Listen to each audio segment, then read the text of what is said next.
बच्चों हम करने जा रहे हैं क्वेश्चन नंबर 10। ठीक है, तो हम इसको रिवाइज कर रहे हैं कोर्स को, क्योंकि ये चैप्टर जो है ना बहुत ही इंपॉर्टेंट है। ये क्यों इंपॉर्टेंट है बच्चों? ये आपके कक्षा 10 के लिहाज से बहुत इंपॉर्टेंट है, इसलिए मैं इसके हर सवाल आपको दोबारा करा रहा हूं। एक बार हम पहले पढ़ चुके हैं इन सवाल। तो देखिए इसके गुणनखंड कीजिए बोल रहे हैं, तो गुणनखंड करना हमको आना चाहिए। उसके लिए क्या आना चाहिए आपको? देखो ये भी घात 3 वाला है। तो घात 3 वाले जो सूत्र है ना बच्चों, वो कौन कौन से हैं मैं आपको दिखा देता हूं। एक तो है a धन b पूरे की घात 3, पहला सूत्र। दूसरा सूत्र होगा आपका a धन b पूरे की घात 3। ठीक है। तीसरा जो सूत्र होता है a की घात 3 धन b की घात 3। और चौथा जो सूत्र होता है बच्चों a की घात 3 ऋण b की घात 3। समझ, ये घात 3 वाले सूत्र हैं आपके 4। ठीक है, तो ये सूत्र आपको याद होने चाहिए। तो इसका जो सूत्र होता है वो क्या होता है बच्चों? a की घात 3 धन b की घात 3 धन 3ab a धन b। ठीक है, इसका क्या होता है? a की घात 3 ऋण b की घात 3 ऋण 3ab a माइनस b। ठीक है, इसका जो सूत्र होता है वो क्या होता है? देखिए इसके दो गुणनखंड होते हैं, एक तो a धन b होता है, देखो ये अलग है, इनमें अलग अलग घात चढ़ी है, एक के ऊपर अलग b के ऊपर अलग। ये सूत्र और यह सूत्र एक ही समझ लेते हैं कई बार।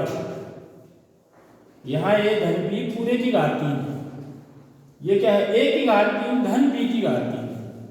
तो इसके दो गुणनखंड बनते हैं, एक तो a धन b, दूसरा a वर्ग ऋण ab धन b वर्ग।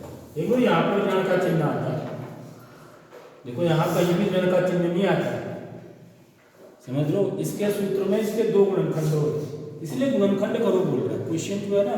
इस ये जो सूत्र है उस पर बेस्ड है, समझ रहे हो।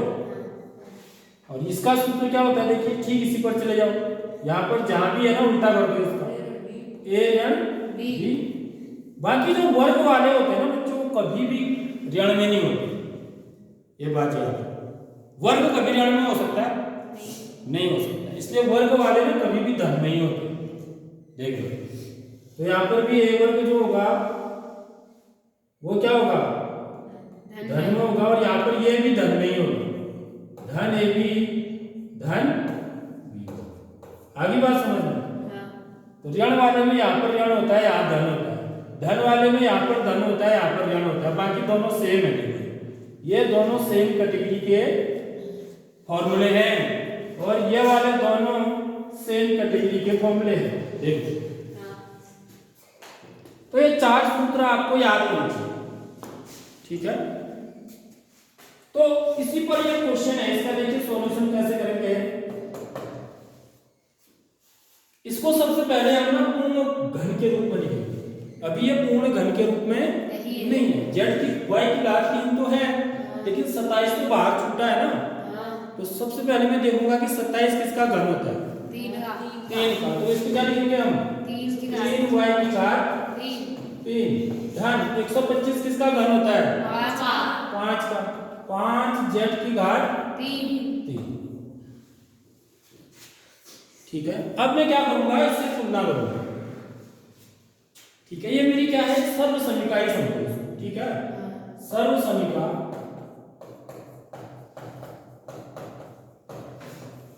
a की घात 3 धन b की घात 3 बराबर a धन b गुणा a वर्ग ऋण ab धन b वर्ग से तुलना करेंगे।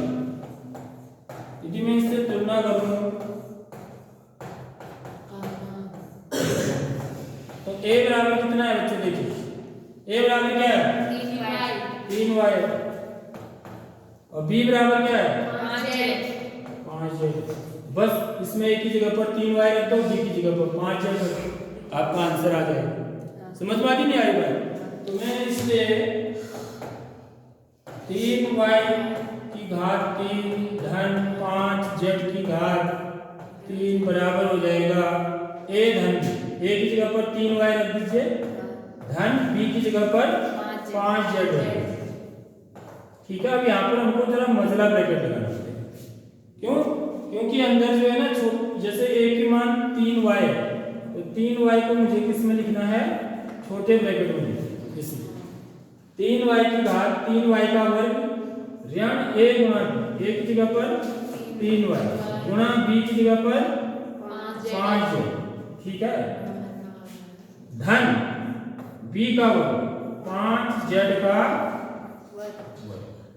ठीक है बच्चों, आगे बात समझ में। तो यहाँ पे मतलब ब्रैकेट लगाया है तो बंद भी करेंगे उसको। तभी कितना आ जाएगा आंसर? 3y धन 5z। ठीक है, और इसमें आ जाएगा 3 का वर्ग कितना हो गया?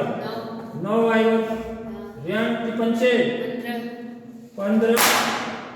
y z धन 5 का वर्ग 25 z की घात। तो ये इसके क्या हो जाएंगे? This is the answer. आई बात समझ में?